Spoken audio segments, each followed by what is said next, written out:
Bouh! Avant de commencer cette vidéo, je te souhaite une très bonne année 2017. J'espère qu'elle t'apportera plein de belles choses.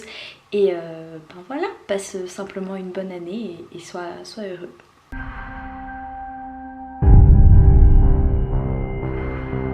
Donc pour cette première vidéo de 2017, je vais te parler d'un des rares livres que j'ai pu lire en décembre, qui est Blood-Bar de Daphne Bodhi, aux éditions Sarbacane dans la collection Exprime.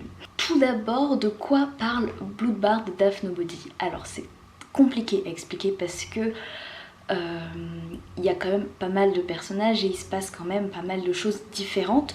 Du coup c'est compliqué de te résumer ça, mais on va dire que Blood-Bar de Daphne Bodhi a un univers un peu similaire au nôtre. Voilà, c'est voilà, comme nous. Sauf que il s'est développé à cause d'un événement particulier qui s'appelle l'été de la grande soif, qui était un été, une période donc où il y avait une espèce de pénurie d'eau.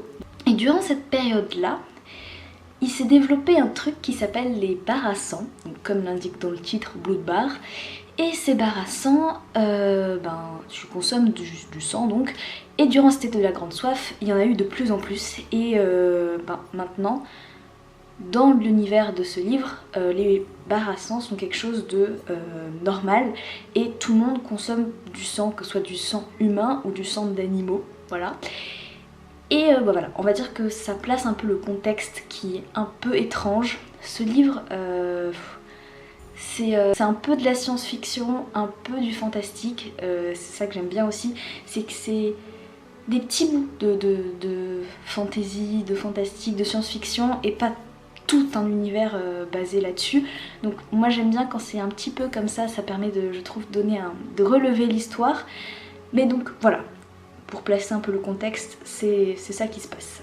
Pour moi, ce livre était une très bonne lecture. Une assez bonne lecture, c'est pas un de mes livres préférés, mais j'ai franchement bien aimé. J'ai trouvé ce livre très intéressant et original surtout. Je veux dire, le concept de bar à sang, c'est quand même pas très commun. Hein. Non, on l'a pas vu partout. Dans ce livre, finalement, je trouve qu'on ressent vraiment jusqu'où peut aller un homme pour ses besoins personnels et même son ambition personnelle, hein, parce que derrière ces bars à sang, il y a aussi beaucoup une question d'argent et de pouvoir. Mais juste que pour arriver à se dire eh ben, je vais consommer le sang de mon voisin, hein, voilà, il faut quand même aller très loin, hein, je pense. Parce que finalement l'homme souffrait tellement en fait de ce manque d'eau qu'il en est venu à se dire je vais boire le sang de mon voisin ou de mon animal de compagnie, et je trouve que le fait que l'homme est capable de tout, mais vraiment de tout pour ses besoins personnels, à lui, ressort vraiment dans le livre. En tout cas moi je le ressens vraiment. Et là c'est en l'occurrence par rapport à l'hydratation, mais on peut mettre ça pour plein de sujets hein, qui sont dans notre vie quotidienne. Mais voilà, dans le livre, c'est poussé à fond. Et d'ailleurs, ce livre est catégorisé, même si je ne me trompe pas, dans la catégorie jeunesse. Mais c'est pas vraiment un livre jeunesse. Enfin, je trouve pas. C'est pas un livre jeunesse parce qu'il y a des scènes qui sont très violentes. Mais vraiment, qui est très sanglante. C'est vraiment la cruauté au maximum. Il y a surtout une scène qui m'a vraiment beaucoup marquée. Sans vraiment trop t'en dire, parce que je ne pourrais pas te réexpliquer la scène, les émotions que j'ai ressenties en lisant ce passage. Mais en gros, il y a un moment, il y a un homme en fait qui va servir clairement de distributeur. Et un autre personnage va arriver, va appuyer sur un bouton, voilà, et va couler. Et le sang de cet homme qui sert de distributeur va couler comme ça pour remplir le verre de celui qui a commandé sa boisson. Et la manière dont cette scène était décrite, les souffrances de celui à qui on retirait le sang, c'était affreux, très marquant. En lisant ce livre, j'ai souvent eu une boule au ventre parce que des fois c'était quand même un peu dur à lire. Donc si vraiment t'es sensible et que t'as du mal avec le sang, ne lis pas ce livre parce que... Enfin, lis-le, tu peux le lire, mais... il te faudra peut-être un petit peu de courage, hein, parce que moi du coup souvent j'ai arrêté ma lecture pour souffler un bon coup, pour faire une pause, et après seulement j'ai repris parce que parfois c'est vrai que c'était assez violent.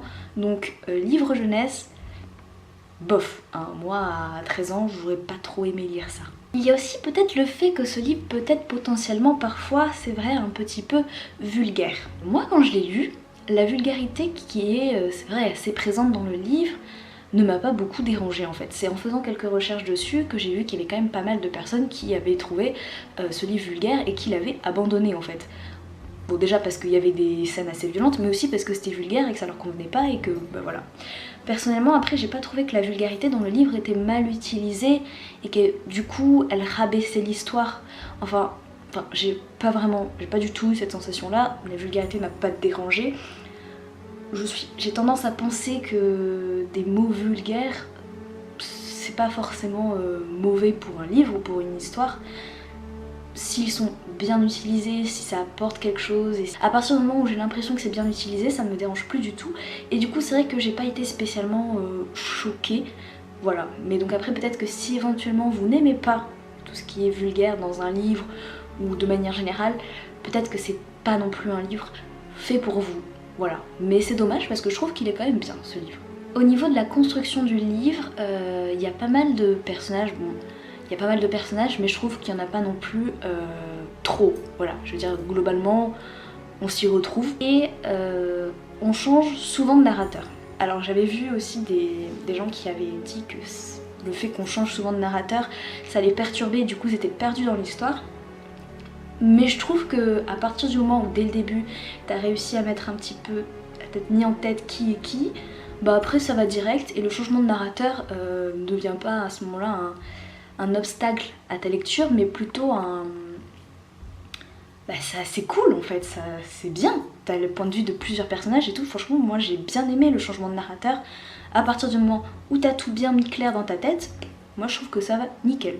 Donc finalement, malgré les scènes un peu violentes et sanglantes, la vulgarité et le fait que tu pourrais potentiellement être perdu, ben je te recommande ce livre parce que personnellement je l'ai trouvé vachement bien quand même. Il est bien, c'est pas encore une fois une merveille non plus, mais il est cool et ça change, vraiment je trouve que ça change de ce que tu peux voir un peu aujourd'hui et du coup rien que pour ça je pense qu'il faut le lire, tu passes un bon moment entre guillemets puisque bon tout ce qui est violence et tout c'est pas les meilleurs moments en général hein. Mais en tout cas voilà, lis-le si tu peux parce que franchement moi j'ai beaucoup aimé et ben voilà c'est tout. Donc voilà, cette vidéo est terminée. En plus j'ai réussi à terminer pile parce que ma batterie est en train de clignoter parce qu'il y en a presque plus. Donc voilà, n'hésite pas à me dire si tu as déjà lu ce livre et si oui, qu'est-ce que tu en as pensé. Dis-moi aussi si tu as envie de le lire et si potentiellement ça t'intéresse. Dis-moi aussi si la vulgarité dans les livres te dérange, enfin qu'est-ce que t'en penses en fait. Et donc sinon je te fais de gros bisous et je te dis à bientôt pour une prochaine vidéo. Bye.